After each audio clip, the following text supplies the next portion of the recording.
This was Tehran last night, after an attack on Iranian nuclear and military targets, which was well over a decade in the planning, yet apparently catching Iran pretty much defenceless and completely off guard. The Israelis said more than 200 fighter jets took part, hitting over 100 sites, and apparently fulfilling the Israeli Prime Minister's long-held wish to deal Iran a decisive blow. We struck at the heart of Iran's nuclear enrichment program. We struck at the heart of Iran's nuclear weaponization program. We targeted Iran's main enrichment facility in Natanz. We targeted Iran's leading nuclear scientists working on the Iranian bomb.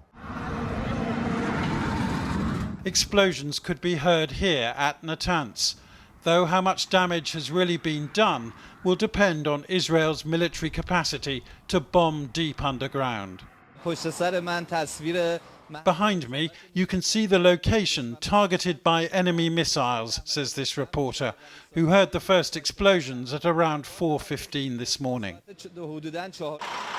In Tehran itself, Iranians could see for themselves that the bombing was far more widespread than Israel's attack last year.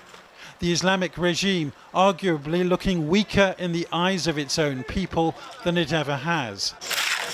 So no surprise that a statement from Iran's supreme leader was read out on television, promising revenge on Israel. The regime must expect severe punishment. The powerful hand of the Islamic Republic's armed forces will not abandon it.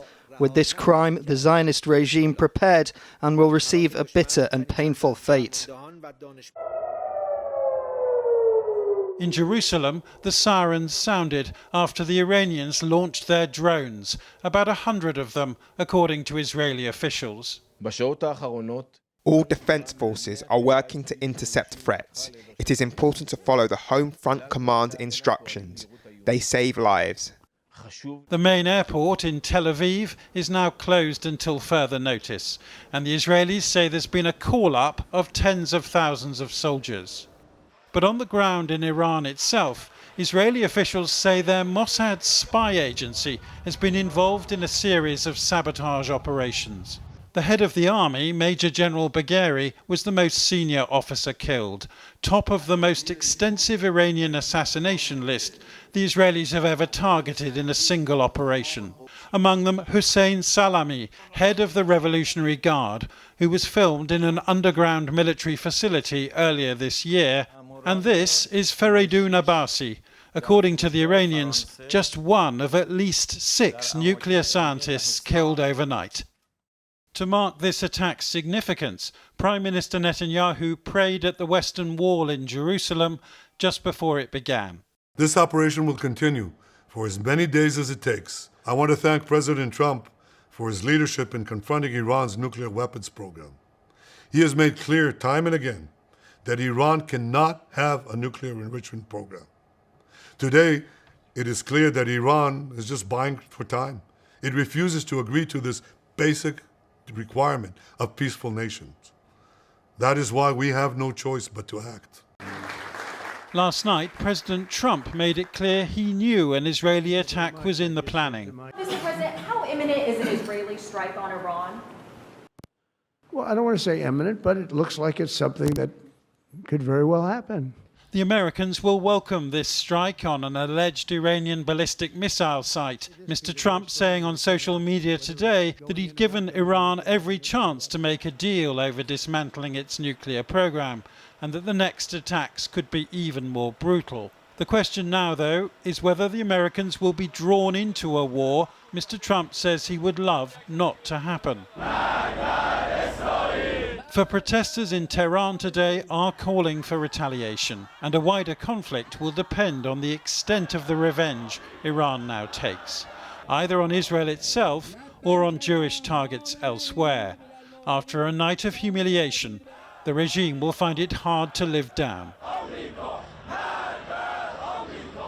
Well, to discuss these extraordinary developments overnight, I'm joined now by Sanam Vakil, who is a Middle Eastern expert at the think tank Chatham House. Sanam, how surprised are you by last night's attack? Because it seemed to catch a lot of people off guard.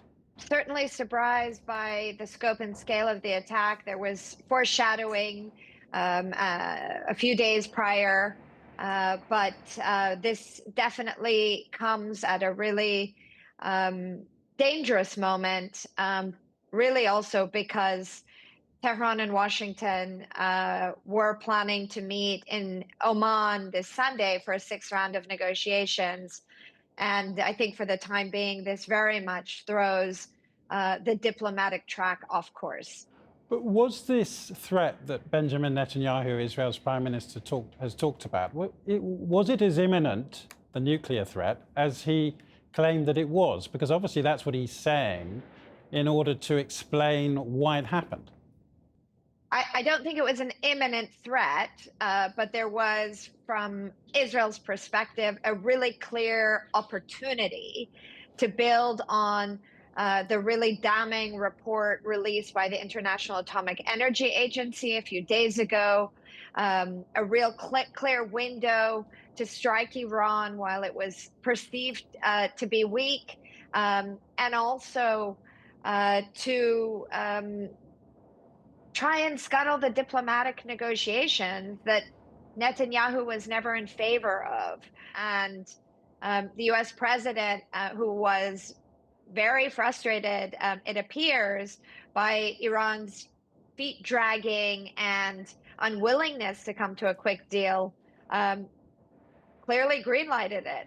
Yes, I mean, President Trump's gone on social media saying words to the effect of the Iranians had it coming, that he tried to negotiate a deal on disarming Iran's nuclear program. And he even warned that the next attack could be more brutal. So we may be in for something quite prolonged by the sound of it. Hard to know how long, but the Israeli prime minister himself has said that this is going to go on for a number of days.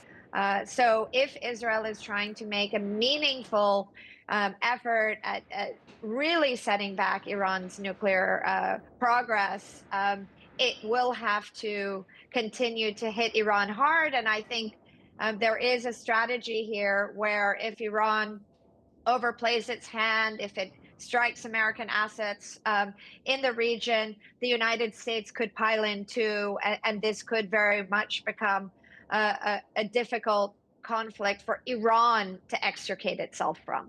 I mean, judging from the attacks last year, which did very, very little damage in Israel, the Iranians may not have much to fight back with. I mean, are they a paper tiger these days? Are they going to have to take the hit and leave it at that? I think that's the real key issue that we're going to have to see play out. They have launched drones, and of course, those drones take a long time to get to Israel, and I believe they have been thwarted, but we don't really have the full details there. I don't see Iran able to engage in a full frontal war. Obviously, they are the weaker defensive power. But I also do not see Iran being able to climb down from this quickly. Do you think they might trigger a global energy crisis by holding up shipping in the Gulf? I mean, we've seen the price of oil surge today, and I guess that's Iran's ultimate lever, isn't it? That's the thing that the Americans and President Trump will be most concerned about, is the oil price. Potentially. They also, over time, depending on how long this drags on, can strike infrastructure across the region. They can try to provoke a broader regional conflict in order to put pressure on the international community. But I do think that the Israelis see this as a once in a generation, if not two, opportunity to take down the Islamic Republic and really put it in a box, back in its place. Sanam Vakil from Chatham House, thank you very much for joining us. Thank you for having me.